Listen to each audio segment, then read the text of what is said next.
Movie को लेकर के वीडियो बना रहे थे। ये लोग पत्रकार हैं और जनता से रिव्यू ले रहे थे, उसी में लेकर मैं फुले मूवी का रिव्यू लेने आया था। मेरे साथ पीवीआर के कर्मचारी द्वारा जो है हाथापाई की गई और मेरे सहयोगी, मेरे साथी बहुजन नामा के चैनल चलाने वाले रवि कुमार को अभी अंदर बांधकर मारा जा रहा है पीवीआर कर्मचारियों के द्वारा। आपका बुझाई सब प्रशासन की गुजारिश है, संज्ञान लीजिए, नहीं तो यहाँ पे बहुत कुछ बड़ा आंदोलन हो जाएगा। साथियों, जय भीम जोहार। इस वक्त हमारे साथ सोशल एक्टिविस्ट दीपांकर जी हैं। बात करेंगे सोशल मीडिया पे एक वीडियो वायरल हो रहा है प्रयागराज का, जिसमें प्रयागराज के पीवीआर सिनेमा घर में जो फुली मूवी चल रहा है उसी को रिव्यू लेने कुछ बहुजन पत्रकार पहुंचे थे, जिनके साथ वहां के जो व्यवस्थापक हैं उन लोगों ने मारपीट की और उसके बाद उनको जिस तरह जबरन उनके साथ हाथापाई की, गाली गलौज किया। उसके बाद देश भर में ये वीडियो वायरल हुआ और काफी विवाद देखने को मिला। तो सर से बातचीत करेंगे। सर, एक फुले मूवी आई है, उसके बाद जिस तरह ये विवादों में रही, उसके बाद इसका रिव्यू लेने कुछ बहुजन पत्रकार पहुंचते हैं, तो वहाँ के प्रशासन द्वारा, उनके व्यवस्थापक द्वारा जिस तरह मारपीट की जाती है, क्या कहेंगे सर? सर, सबसे पहले तो आपको चैनल को धन्यवाद।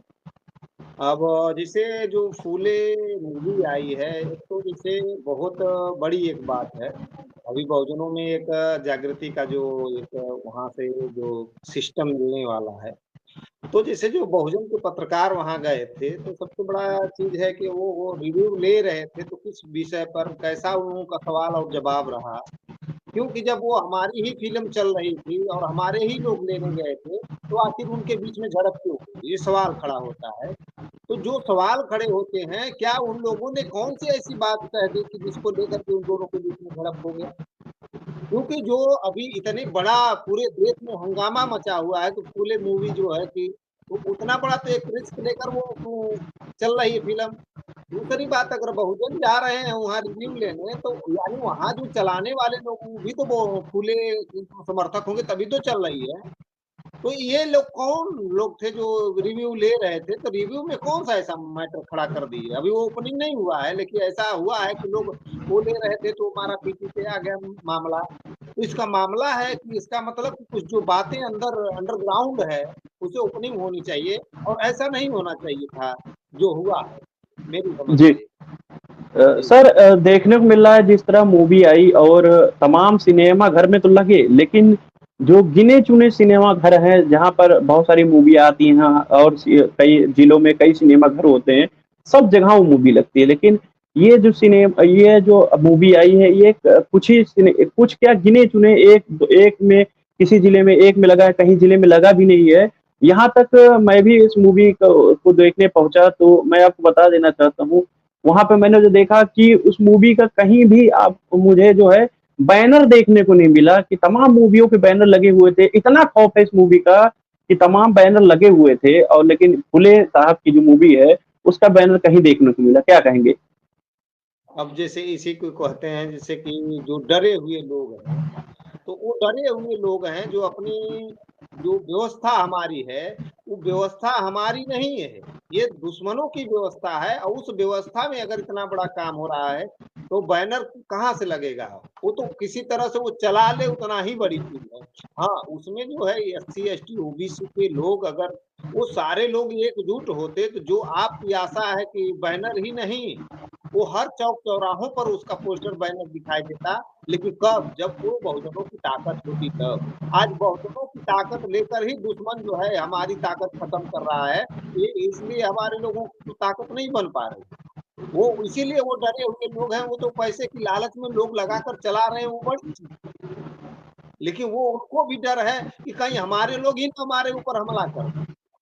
आज हमारे जो देश में जो सबसे बड़ी समस्या है, वो सबसे बड़ी समस्या इसी से है, कि जिससे हमारे जो है समस्याएं खड़ी हो रही है कि हमारे बहुजन ही बहुजन के खिलाफ में है। और जिस बहुजन समाज के लोग इकट्ठा अगर होते, तो आज नहीं देखना पड़ता कि फूले फिल्म को जो है पूरे देश में जो है कि पोस्टर बैनर नहीं, वो पूरे देश में फैल जाता। लेकिन आज फिर भी अगर वो लगेगा हर जिलों में, तो वो उसमें देखने वालों की जनसंख्या ज्यादा होगी, ये हमारा मानना है। सर, जहाँ पर देखने को मिलता है बहुत सारी मूवियाँ आती हैं जिसको सरकार उसको टैक्स फ्री कर देती है, प्रदेश की सरकार उसको टैक्स फ्री कर देती है।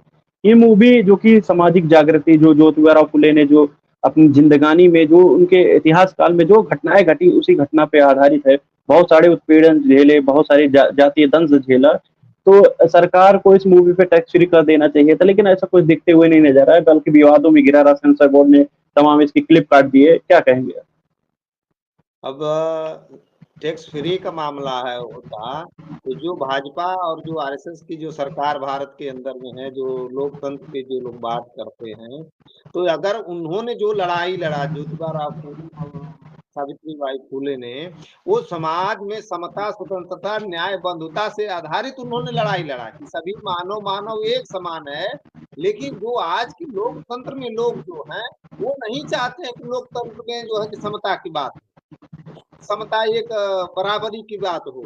वो इससे वो ऊंच नीच की व्यवस्था बनाए रखना चाहते हैं, इसलिए उनकी व्यवस्था के खिलाफ ये लोग खड़े होते हैं और इसलिए वो टैक्स फ्री नहीं कर सकते।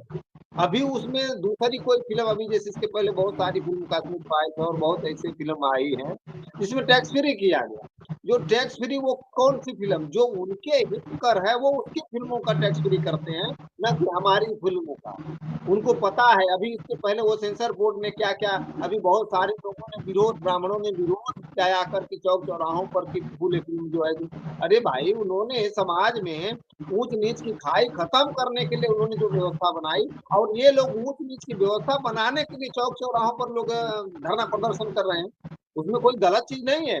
जो ब्राह्मणों ने गलत उनके साथ किया उसी को तो उन्होंने प्रदर्शित किया कि हमारे साथ, हमारे समाज के लोगों के साथ ऊंच नीच की भावना का इन लोगों ने जो है कि व्यवस्था बनाई जिसमें हमारे लोगों को स्थान नहीं था। उसी में उन लोगों ने अपने समाज को एक अलग स्थान मिले जहाँ सम्मान सम्मान हो, उसी की लड़ाई करे। लेकिन ये व्यवस्था उनको आज भी हमारे जो बहुजन समाज के लोग हैं वो समझ नहीं रहे हैं। हमारे समाज के लोग आज इसलिए नहीं समझ रहे हैं कि उनको अपना हक अधिकार ही नहीं पता है। आज ज्योतिबा राव फूले की जो फिल्म चल रही है, हमें बड़ा दुख ही होगा। आप उठाकर देख लीजिएगा, पूरे देश में ज्योतिबा राव फूले के ही परिवार के लोग उसको देखने नहीं जाएंगे। उनको पता नहीं है कि ये फूले जी कौन थे।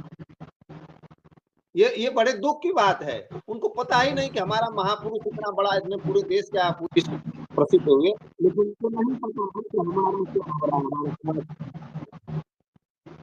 जी सर, जहाँ पर एक तरफ देश में हिंदू राष्ट्र की बात की जाती है और हिंदू राष्ट्र की बात की जाती है, राम राज्य की बात की जाती है एक तरफ, और जहाँ पर ये मूवी लगती है, कुछ लोग कहते हैं कटोगे, बटोगे तो कटोगे, कुछ लोग कहते हैं कि जात पात की करो विदाई, हिंदू हिंदू भाई भाई। तो जो आप जातीय व्यवस्था जो बनाए हुए हैं, जो व्यवस्था बनाए हैं, उसी वर्ण व्यवस्था में एससी एसटी ओबीसी लोगों को आपने हिंदू बना के रखा है।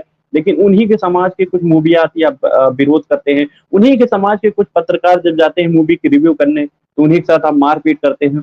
तो क्या कहेंगे, क्या संदेश देंगे अभी भी बहुजन समाज के लोग जो इस अंधकार में और इस व्यवस्था में डूबे हुए हैं? दे रहे हैं, जो लोग ये नारा दे रहे हैं कि जाति पात की करो विदाई, हम सब आपस में भाई भाई। अरे भाई, इलाहाबाद में इतनी बड़ी घटना हो गई, एक जो है कि एससी समाज का जो लड़के को जलाकर मार दिया गया, और बहुत भारत के अंदर बहुत सारे ऐसी घटनाएं हो रही हैं। तो जो लोग ये नारे लगा रहे हैं कि हम सब भाई भाई हैं, गरीबी की करो विदाई, जात पात की करो विदाई, उन लोगों को सबसे पहले आगे आकर के फूले फिल्म का स्वागत करना चाहिए। लेकिन ऐसा कहीं दिख नहीं रहा है, इसलिए इनकी दोहरी चाल है। लोग कह रहे हैं हिंदू हिंदू भाई भाई, लेकिन ये खुद नहीं चाहते हैं कि हिंदू ही हिंदू के जो है कि ये बराबर नहीं बैठाना चाहता है, ये दूसरे के ऊपर उंगली उठाते हैं कि वो कर रहा है, वो कर रहा है। अरे भाई, पहले तुम तो अपने अंदर सुधार करो ना। जो हिंदू की जो आइडियोलॉजी है, क्या है वो? समानता की आइडियोलॉजी। अगर समानता की आइडियोलॉजी हुई होती तो आज जो है हिंदू इतना प्रताड़ित नहीं होता। लेकिन हिंदू की ही कैटेगरी में हम लोग खड़े होकर के ऐसी जगह पे खड़े होते हैं जहां हमें देखने के बाद लोग जाति का नाम देखते हैं, जो है कि भावना पैदा हो जाती है। तो ऐसे जो लोग ये नारा दे रहे हैं उनको सबसे पहले आगे आना चाहिए, और नहीं तो आगे नहीं आते हैं तो ऐसे जो है कि पाखंडियों के चक्कर में हमारे समाज के लोगों को नहीं पड़ना चाहिए, ना ऐसे लोगों की बातों को सुनना चाहिए। इसलिए हमारे समाज के लोगों को समता, स्वतंत्रता, न्याय, बंधुता से आधारित जो समाज में जो लोग काम कर रहे हैं उनका सहयोग संगठित करना चाहिए और उनके साथ चलना चाहिए। तो साथियों, हमारे साथ दीपांकर जी थे जिन्होंने साफ तौर पे कहा कि अब वो समय आ गया है, सबको जागृत अवस्था में आ जाना चाहिए, नहीं तो ये षड्यंत्रकारी लोग आपको ऐसे ही तमाम षड्यंत्रों में फंसा के रखेंगे। जब आपका अधिकार की बात आती है तब ये आपके विरोध में खड़े हो जाते हैं। जब आपके समाज की किसी जागृति की बात आती है तब आपके विरोध में खड़े हो जाते हैं। आपने उदाहरण देखा कि फुले मूवी आई, कौन से ऐसे लोग थे जिन्होंने विरोध किया?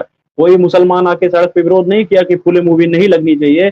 तो विरोध करने वाला आपका कौन कौन लोग हैं, इनको आप चिन्हित करिए। ये वही लोग हैं जो आपको चुनाव के समय आपको हिंदू बनाएंगे, आप हिंदू बना के आपके वोट को ले लेंगे। तो साथियों, इन लोगों से हमको सजग रहना है, हमको अपने हक और अधिकार की बात करनी है, हमको संविधान बचाए रखना है, संवैधानिक बातों को करना है। तो साथियों, जो भी लोग इस वीडियो को देख रहे हैं, वीडियो को ज़्यादा शेयर करें और जो बहुजन पत्रकार के साथ जो भी घटना घटी है, उस पर आपकी क्या राय है कमेंट बॉक्स में ज़रूर दीजिए। और जो भी लोग फुले मूवी देखने गए हैं, मूवी से आपने क्या सीखा, उस पर आप अपनी राय कमेंट बॉक्स में ज़रूर दीजिए। और साथियों, जो भी बहुजन समाज के पत्रकार, जो भी बंधु जो हमारे समाज में काम कर रहे हैं, उनकी आर्थिक सहायता भी करिए, उनके चैनल को सब्सक्राइब करिए और बहुजन मीडिया को भी मजबूत करने का काम करिए। बहुत-बहुत धन्यवाद सर।